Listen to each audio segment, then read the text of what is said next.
कार्तिक मास पंचुकरे यही गोटे काम करनियंतु आपणक घरे सबुबले धनर अभाव रहिबो नाही।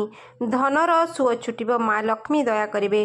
कार्तिक मास सारार पुण्य पंचुकरे मिलिथाए एवं पंचुकर एही उपाय समस्तंकु सुखी मध्य करिथाए। नमस्कार संग माने, जय जगन्नाथ। किछि अकुआ कथा चैनल को आपण मानकु स्वागत जनाउची। दर्शक बंधु, वर्षक आमर 12 मास होइथा एवं 12 मासरु कार्तिक मासटी होउची महान मास, अर्थात कार्तिक मासर पुण्य वर्ष सारार पुण्य सहित समान होइथाए। कार्तिक मासर पुण्य जिहे करिछि एवं ताको फल मध्य मिलिछि। भगवान विष्णु एवं माँ लक्ष्मींकर कृपा मध्य कार्तिक मासरे रहिथाए। तेणुकरी कार्तिक मासरे आपणकर पुण्य फल आपणको जीवन सारा मिलिथाए। धन धान्य परिपूर्ण होइथाए।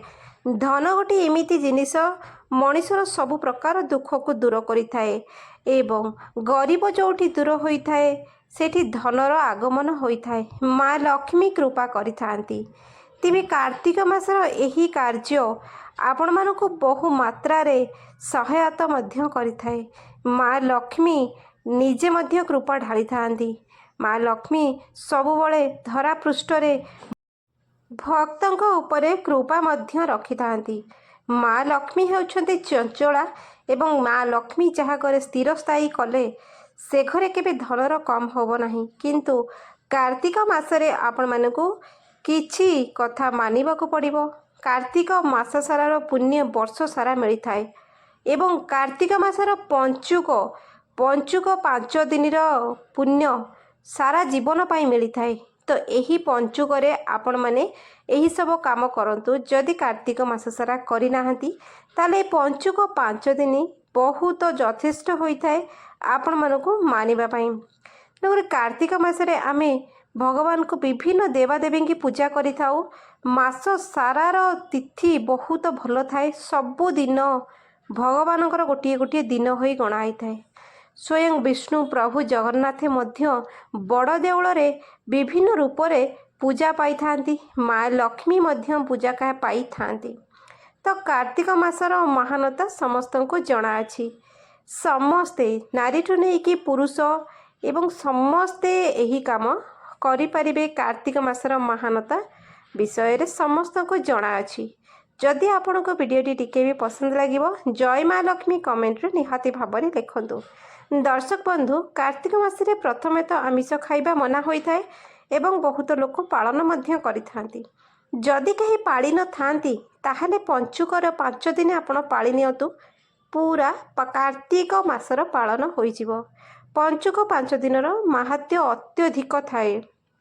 तो यही पंचुक 5 दिन रे किछिटा जिनिस आपण माने केबे भी खाइबे नाही। पूरा शुद्ध भोजन करिवे। जेबले कि बहुत किछि परिबा अछि आपण खाइबे नाही, वर्जन करिवे। पंचुक 5 दिन सही दिन मानकरे आपण मानिबे। पंचुकरे आपण माने तुलसी की आमे पूजा करिथाउ। माँ तुलसी को होउछन स्वयं लक्ष्मी। तुलसी को मूल रे भगवान विष्णु वास करिथांती। तुलसीर महात्म्य मध्य बहुत थाए। तुलसी चौरा पखरे माँ तुलसी को आमे पूजा अर्चना करिथाउ। श्री जगन्नाथंकर चित्र मध्य आंकी थाउ। कार्तिक झोटी मध्य पड़ी थाए। तुलसी माँ को आमे कार्तिक मासरे बहुत भल भाव पूजा करिथाउ।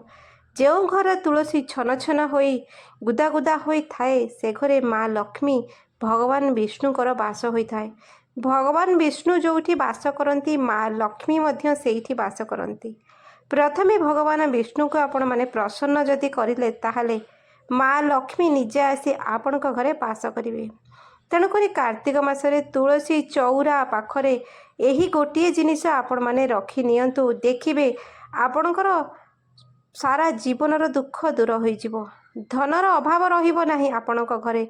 धन जन सुख समृद्धि सबु आपणको मिलिबो। भगवानकर कृपा मध्य रहिबो। कार्तिक मासरे आपण माने मसूर डाली खाइबे नाही, कला बाईगण खाइबे नाही, छतु खाइबे नाही, फूलकोबी खाइबे नाही। एमिति बहुत प्रकारर पनीपरिबा अछि कार्तिक मासरे खिया जाए नाही। हबिष डाली जदि आपण पंचुक 5 दिन रे हबिष डाली जदि करिकी खाउछन्ती बिना हळदी ଡାଲି ତାହେଲେ ତା'ର ମାହାତ୍ମ୍ୟ ବହୁତ ଅଧିକ ଥାଏ। ବିଭିନ୍ନ ପ୍ରକାରର ଆମର ଖାଦ୍ୟ ପାନୀୟ ଏବଂ ରହଣି ସହଣି ପଞ୍ଚୁକରେ ଆମେ ପାଳିଥାଉ।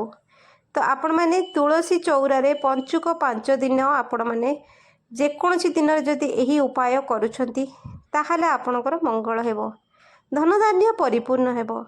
ତୁଳସୀ ଚଉରାକୁ ଆପଣ ସଫାସୁତୁରା କରିବେ।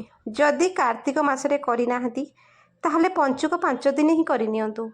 ମାଙ୍କୁ ଭଲ ଭାବରେ ସଫାସୁତୁରା କରିବେ। ତୁଳସୀ ଗଛରେ କିଛି ବି ଶୁଖିଲା ପତ୍ର ରହିବ ନାହିଁ।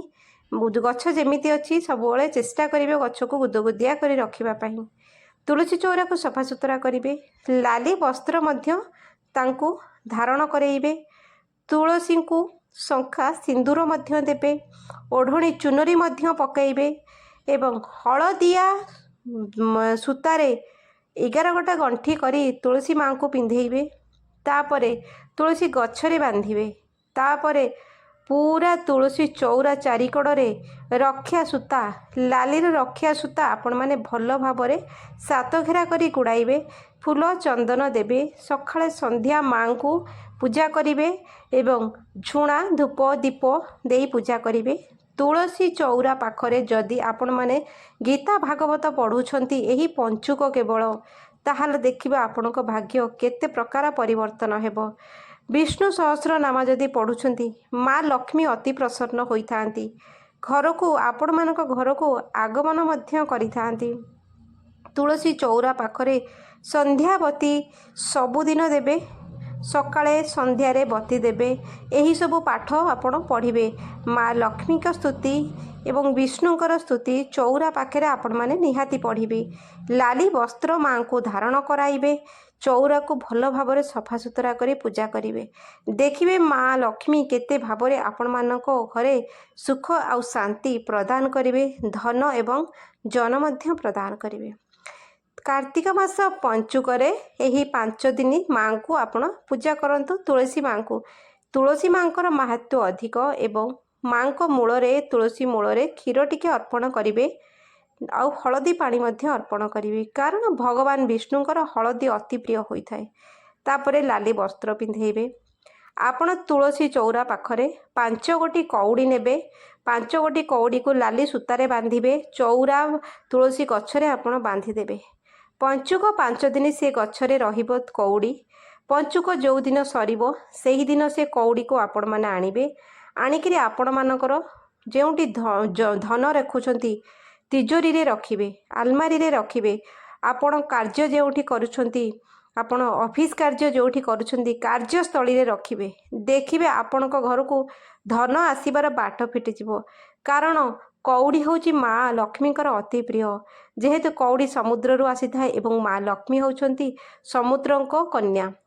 ତେଣୁକରି କଉଡ଼ିର ଏହି 5ଟି କଉଡ଼ିର ଉପାୟ ଆପଣ ମାନେ ପଞ୍ଚୁକରେ କରିକି ଦେଖନ୍ତୁ। ଭଗବାନ ବିଷ୍ଣୁ ଏବଂ ତୁଳସୀ ମା କେତେ ପ୍ରସନ୍ନ ଆପଣଙ୍କ ଉପରେ ହେଉଛନ୍ତି। ଲକ୍ଷ୍ମୀ ସଦା ସର୍ବଦା ଆପଣଙ୍କ ଘରେ ବାସ କରିବେ। ଭକ୍ତି ମୂଳେ ଭଗବାନ। ଆପଣ ବିଶ୍ୱାସ ରଖିବେ, ଭକ୍ତି କରିବେ, ଭଗବାନ ନିହାତି ଭାବରେ ଆପଣଙ୍କୁ କୃପା ଢାଳିବେ, ଆଶୀର୍ବାଦ ମଧ୍ୟ ଢାଳିବେ। ପାଳି ନିଅନ୍ତୁ। ଆପଣମାନେ ଦେଖିବେ ପ୍ରଭୁଙ୍କ କୃପା ଆପଣଙ୍କ ଉପରେ ରହିଛି ଏବଂ ସବୁଦିନ ପାଇଁ ରହିବ। ଆଜିର ପ୍ରସଙ୍ଗରେ ଏତିକି ରହୁଛି। ଦର୍ଶକ ବନ୍ଧୁ, ଦେଖା ହେବା କାଲିର ଆଗାମୀ ଅଧ୍ୟାୟରେ। ସେ ପର୍ଯ୍ୟନ୍ତ ପାଇଁ ଜୟ ଜଗନ୍ନାଥ।